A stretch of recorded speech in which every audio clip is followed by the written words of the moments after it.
தர்மயுகம் உதிக்கும் நாளில் தோன்றி வரும். அப்போது அங்கே ஆகம விருட்சங்களான தென்னை, புன்னை, ஜோதி, ஆதி போன்ற சுபசோபன விருட்சங்களும் செம்பொன்னிற விருட்சங்களும் தோன்றும். தூய்மை மிகுந்த வெண்ணிற வானத்தில் பூரண நிலவு எப்பொழுதும் நிலைத்திருக்கும். தர்மயுக தாரணியில் ஒளிமயமான தெய்வ திருத்தலம் ஒன்று மட்டுமே இடம்பெற்றிருக்கும்.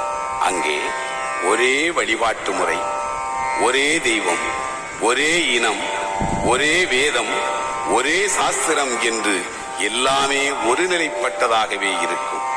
காற்றோ தென்றலாய் வீசும். தெய்வ திருத்தமிழோ சிவஞான ஒலிபரப்பி சிந்தையை குளிர வைக்கும். மக்களோ ஒக்க ஒருமித்து ஒரு இனம் போல் ஓந்திருந்து வாழ்வார்கள்.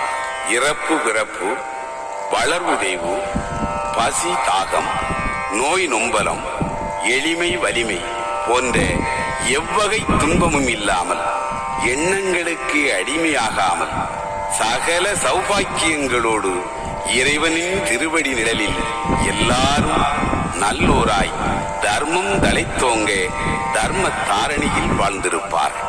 அங்கே காலன், யமன், தூதன் என்ற மூவருக்கும் வேலையில்லை.